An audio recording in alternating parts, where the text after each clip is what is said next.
जी हाँ, world leaders बदल चुके हैं, वर्ल्ड अलायंसेस बदल रही हैं, ग्लोबल पावर बदल रहे हैं और ग्लोबल डायनेमिक्स भी बदल रहे हैं।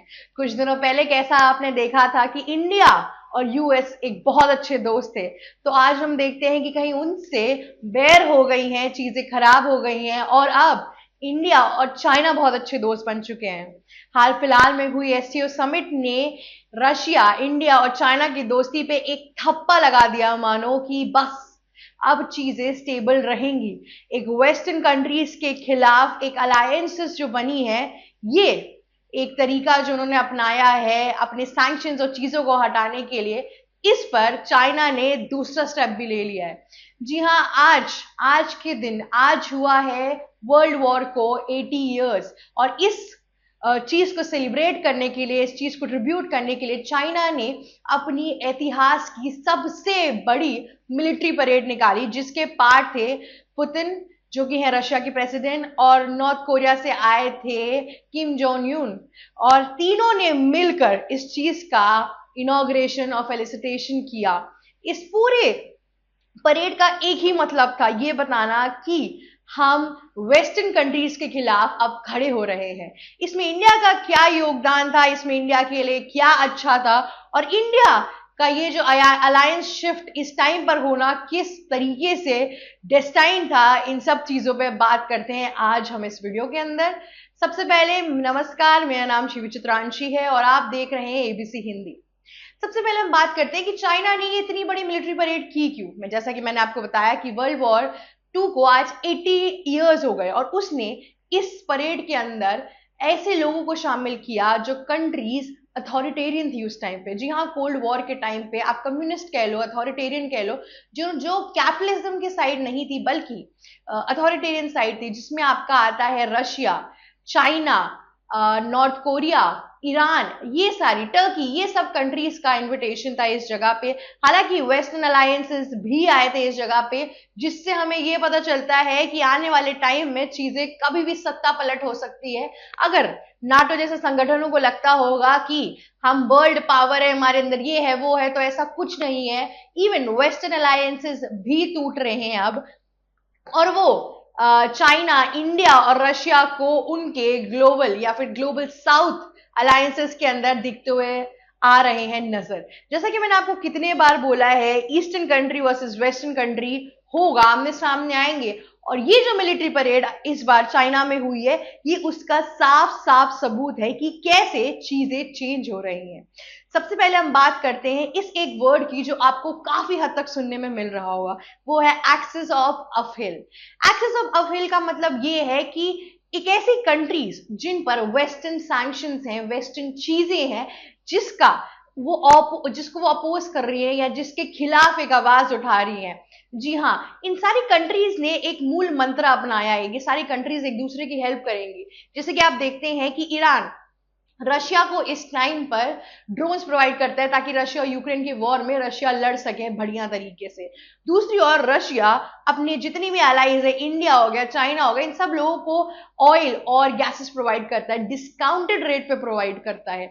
उसके बाद से आप नॉर्थ कोरिया को देख लो, नॉर्थ कोरिया रशिया को आर्टिलरी देता है और काफी हद तक और भी अपने सोल्जर्स भी भेजे हैं उसने रशिया के फॉर फ्रंट पे लड़ने के लिए यूक्रेन से। तो ये सब जो पूरी चीजें हैं और इन सब का एक बॉस है चाइना। यस, इन ये चाइना चाइना एक तरीके का गार्डियन है, मतलब कि कहाँ किसी को कोई भी जरूरत पड़ेगी तो वो आएगा, सामने खड़ा होगा। तो ये लोग जैसे नाटो का संगठन है, वो एक दूसरे के मिलिट्री और इकोनॉमिक डील्स में बात करते हैं कि हम एक एम्पावर्ड लोग रहे, कि अगर वेस्टर्न नेशंस पे बात आए तो नाटो एक साथ मिलजुल के काम करे। कुछ वैसा ही अब शी जिनपिंग चाइना के तियानजिन सिटी के अंदर बनाना चाहते हैं। जी हाँ, ये जो पूरी ग्रुपिंग वो कर रहे हैं ग्लोबल साउथ की, इसके अंदर वो चीजें लाना चाहते हैं। और अब इंडिया का जो अलायंसेस चाइना के साथ बना हुआ है, ये इस टाइम पर रशिया के साथ बना हुआ है, इस टाइम पे चाइना की इंडिया की स्ट्रैटेजिक पॉलिसी के लिए बहुत सही है। आप देखिए इन सारी कंट्रीज का ना एक मूल मंत्र है, जैसा ब्रिक्स में भी था, कि इनको डॉलर की डिपेंडेंसी हरानी है, इनको कम करनी है, इनको डॉलर पे जो इनकी रिलायबिलिटी है या उसकी जो सुप्रीमेसी है इसको कम करनी है। कि सारे नेशंस वर्क कर रहे हैं कि कैसे ये लोकल करेंसी में ट्रेड कर सके, लोकल करेंसी के अंदर बातचीत हो सके, और कैसे कम टाइम में चीजें ट्रेड डील्स में भी आई और ही साथ पैसे भी कम लगे। इस टाइम पे अगर आप इंडिया की ग्लोबल इंपैक्ट या फिर उनके डिस्टेंस फ्यूचर की अगर आप देखेंगे तो ये चीज इंडिया के लिए बहुत हेल्पफुल है। इस टाइम पे इंडिया ने एक अच्छा स्टेप लिया यूएस के सामने ना झुककर, बल्कि अपने ऐसे अलायंसेस बना के, क्योंकि इन लोगों का जो विजन है ये बहुत हद तक इन्हें आगे लेकर जाएगा। इतना ही नहीं, चाइना तो ये भी चाहता है कि इस पूरे मिशन के थ्रू वो एक वर्ल्ड बैंक जैसी चीज बनाए कि लोगों को आईएमएफ के भरोसे ना रहना पड़े, एक ग्लोबल साउथ के पास भी अपना बैंक हो कि ग्लोबल या फिर मैं बोलूं साउथ ईस्ट एशियन कंट्रीज या साउथ की जितनी कंट्रीज हैं वो आके उनसे बेल आउट मांग सके, चीजें मांग सके। प्लस ये जितनी भी कंट्रीज इसके अंदर इस टाइम पर आ रही हैं ये काफी हद तक एक पावरफुल इंपैक्ट लेकर आती हैं। चाइना के पास वीटो पावर है, रशिया और चाइना मिलके एक काफी अच्छा डोमिनेंस क्रिएट करते हैं अगर आप ग्लोबल इंपैक्ट में देखिए, और इन दोनों से ही, इन दोनों के ट्रेड में इतना ज्यादा लोग और इतनी वेस्टर्न कंट्रीज घुस चुकी हैं कि इससे अपने आप को निकालना बहुत मुश्किल होगा, क्योंकि अगर आप इनसे निकालेंगे तो आपको ऑयल रिजर्व्स के लिए आप जाएंगे मिडिल ईस्ट, जो आपको बहुत महंगा देगा। उसके बाद से आप अगर इलेक्ट्रॉनिक की चीजें हटा देंगे, वो तो खैर आप हटा ही नहीं सकते, इलेक्ट्रॉनिक, रेयर अर्थ मिनरल्स, इन सब चीजों में चाइना एक बाप वाली पोजीशन पे है। इसीलिए एप्पल और सैमसंग जैसी कंपनीज इंडिया के अंदर इन्वेस्ट कर रही हैं कि कैसे चाइना से डिपेंडेंसी हटा के इंडिया के अंदर वो ग्लोबल डोमिनेंस लाए। पर यहां जो यूएस ने 50% टैरिफ लगाए, इससे इधर भी डिस्ट्रप्शन आ रही है, चीजें आ रही हैं। हालांकि टैरिफ इलेक्ट्रॉनिक आईटी सेक्टर पे इतना 50% का नहीं लगा है, फिर भी डिस्ट्रप्शन और चीजें आ रही हैं। दोनों ही देशों को काफी प्रॉब्लम का भी सामना करना पड़ सकता है। पर अब एक अगर मशीनरी लगा दी, फैक्ट्री लगा दी, तो उसको हटा थोड़ा ना देंगे। ऑब्वियसली सैंक्शंस कम होंगे, चीजें कम होंगी, तो ये सब चीजें जो होंगी इस पे वर्क करेंगे। ये जो शब्द है आपका अपहिल, इसका मतलब ये होता है कि हम अपने वेस्टर्न सैंक्शंस और जो हम पे गलत चीजें हुई हैं या हम पे जो रॉन्ग डूइंग्स हुई है उसके खिलाफ हम एक आवाज उठाए।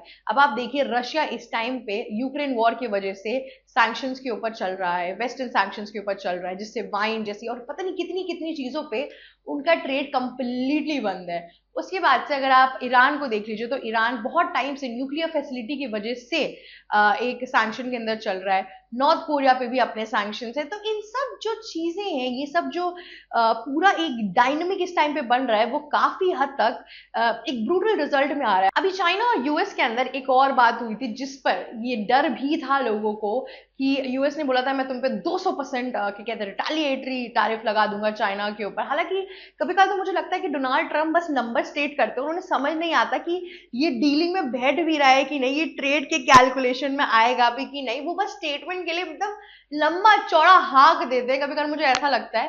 पर अगर आप ध्यान से देखिए तो इस टाइम पे अगर जो इंडिया के साथ हुआ, इससे लोग डर चुके हैं, इससे global countries, global south countries काफी हद तक डर चुकी हैं। साउथ ईस्ट एशियन कंट्रीज तो पहले से ही इस चीज के घेरे में थी, अब वेस्टर्न अलाइज पे भी चीजें आ सकती हैं, क्योंकि जैसा कि मैंने आपको पहले बोला था कि यूएस, कनाडा, जर्मनी, मेक्सिको जैसी जगहों पर भी टैरिफ लगाने का सोच रहा है। तो ये जो पूरा इनका ट्रायो बना है, ये जो एक्सिस ऑफ अपहिल हुआ है, ये टर्म मैं आपको बताती हूँ कहाँ से आया था।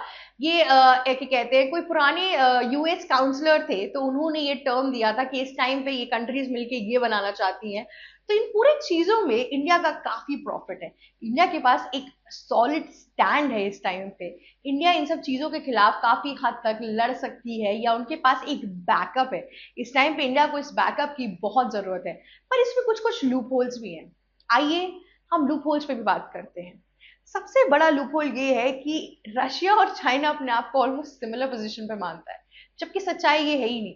सच्चाई के हिसाब से चले तो चाइना की इकोनॉमिक और जीडीपी हर चीज रशिया से बहुत ऊपर है।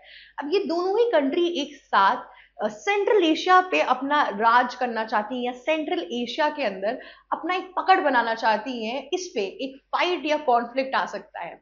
और इस पे ये भी बात आएगी कि इंडिया कौन सा साइड चुन रहा है इन दोनों में भी। और दूसरी चीज की इंडिया के जो अलायंसेस है वो वेस्टर्न कंट्रीज के साथ भी काफी हैं, तो इंडिया के पास एक चॉइस आएगी कि या तो वो ये संगठन जो एक्सिस ऑफ अपहिल है इन्हें चूज करे या नाटो जैसे संगठन को चूज करे।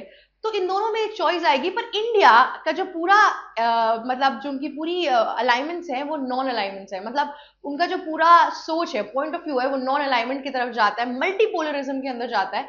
तो इंडिया के पास बहुत अच्छा मौका है कि इसके बीच में वो एक ब्रिज की तरह काम कर सके, कि इन दोनों जगहों पे बेटर कम्युनिकेशन का एक गढ़ बन सकता है इंडिया। जो इंडिया बहुत टाइम से बहुत अच्छा करता है, एक मिडिल मैन की तरह जो इंडिया प्ले करता है, ये काफी हेल्पफुल है। तो ये जो हम वापस आते हैं लूप होल की जो मैं बात कर रही थी, ये लूप होल ऐसे हो सकता है कि इन दोनों कंट्रीज के बीच में कॉन्फ्लिक्ट हो सकती है कि कौन कितना डोमिनेंस दिखाएगा, कौन कितनी चीजें करेगा, पर ये बहुत लैटर है। इस टाइम पे तो सबसे वेस्टर्न कंट्रीज के खिलाफ एक आवाज उठाना चाहते हैं, एक तरीके से मैं बोलूं यूएस सैंक्शंस और जो डॉलर का घमंड है वेस्टर्न कंट्रीज को, इसको गिराना चाहते हैं, और एशियन के कहते हैं आपकी जो करेंसी है उनको ऊपर उठाना चाहते हैं। ये पूरा जो इनकी point of view of POV है, इस पे काम कर रहे हैं इस टाइम पे। दूसरी जो प्रॉब्लम है, चाइना इसमें ऑब्वियसली बड़े नंबर पे आएगा। अगर चाइना 50% पे आएगा तो नॉर्थ कोरिया और रशिया कुछ 25-25% इस डोमिनेंस के अंदर, इसके अंदर प्रॉफिट कमा पाएंगे। तो ये भी एक कॉन्फ्लिक्ट हो सकती है लेटर जाके। इंडिया को जो मैं आपको बता रही थी कि किसको चूज करेगी, वो एक कॉन्फ्लिक्ट हो सकती है, पर इंडिया का जो नॉन अलाइनमेंट है वो उसमें भी चल सकती है, मल्टीपोलरिज्म में भी चल सकती है। अब देखना बहुत जरूरी होगा कि इस एक्सिस ऑफ अप हिल से क्या दिक्कतें और क्या फायदा होने वाला है इंडिया को। इन सब चीजों के लिए बने रहिए हमारे चैनल पर, एबीसी हिंदी। मेरा नाम शिव चित्रांशी है, और हमें लाइक शेयर सब्सक्राइब और कमेंट करना मत भूलिएगा। थैंक यू हमें देखने के लिए। एबीसी हिंदी न्यूज, आज ही जुड़िए हर खबर के साथ।